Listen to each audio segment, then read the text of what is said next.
こんにちは、ダイアリーイレブンのちえです。今回は番外編でこのチャンネルで動画をどのように作っているのかを解説したいと思います。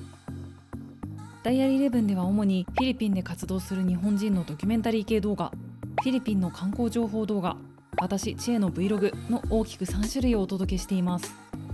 今回はその中のドキュメンタリー系動画の作り方を解説します。ところで私はドキュメンタリー系動画の制作は素人で、撮影編集すべて自己流であり、プロクオリティではないことをご承知おきいただければと思います。それでは早速行ってみましょう。私の動画作りは大きく以下の10ステップで進みます。1、企画。動画で取り上げたい人を探して取材の申し込みをします。私の場合はドマゲテに住んでいるため、ドマゲテ周辺で活動している人の情報が自然に耳に入ってくるので、その中から取り上げさせてもらうことが多いです。また知人の紹介を通じて取材させてもらうこともあります。見知らぬ方からの紹介は現在は外させていただいています。2、事前打ち合わせ。取材・撮影の内容をすり合わせて日程を決めます。具体的には活動内容やルーティンなどをざっくりヒアリングさせてもらい、その中のどこが撮影に適していそうかをすり合わせさせてもらいます。取材先が遠方の場合はこの打ち合わせはオンラインで実施します。3、取材撮影。活動の様子を撮影しつつインタビューを行います。2日から5日程度撮影させてもらう場合が多いです。使っている機材は以下になります。固定撮影、ミラーレスカメラ、ルミックス DC-G9 中古、三脚と合わせて使います。手持ち撮影、アクションカメラ GoPro Hero 9、インタビュー録音マイク、コミカ VM20、もしくはタスカム DR10L。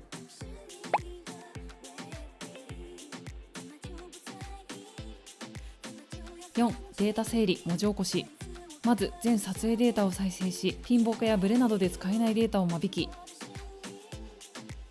残ったデータに内容と順序が分かるようファイル名を付与していきます。そしてインタビュー撮影の会話を文字に起こします。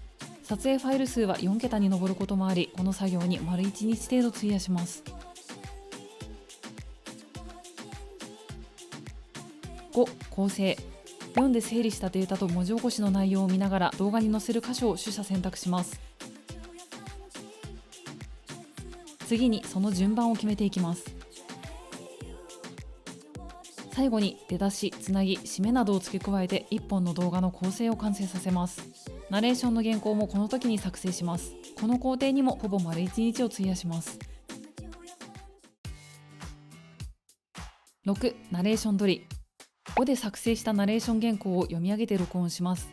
まず水を飲んで喉を潤し、ちょっとだけ発声練習をして、恥じらいを捨てるため私は女優とマインドコントロールをかけて寝室を密閉し、空調など雑音を発するものをすべて切り、ベッドに乗って上から布団をかぶりピンマイクで録音します。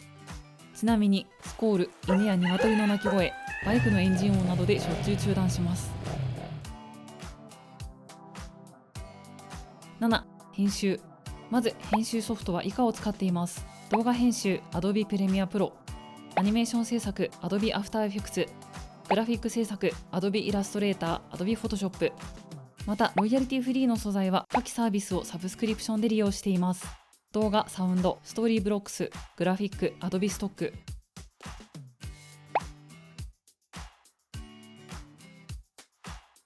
まず録音したナレーションの音声データの読み間違いや不自然な間、呼吸音などをカットしていきます。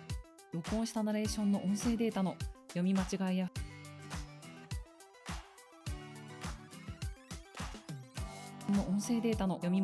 不自然な間、呼吸音。次に構成に従って撮影映像を当てはめていきます。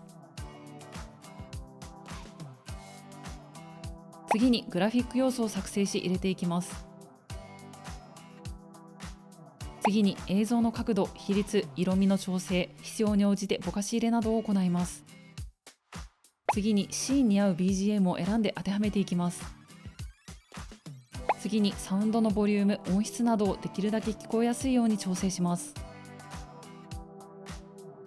最後にナレーション以外のセリフに字幕を入れて完成です。この編集工程にはだいたい3日から1週間程度を費やします。工数としては一番多いですが、考える要素が少なく作業に近い工程なので心理的な負担は少ないです。8、取材先確認。作成した動画を YouTube に限定公開の状態でアップして取材先に確認してもらいます。修正依頼があった場合は修正を行います。9、字幕入れ。修正が完了したら YouTube 上の設定で表示できるクローズドキャプションを作成します。ダイヤル11では英語と韓国語の2種類の字幕をつけています。この字幕作成には半日から1日程度を費やしています。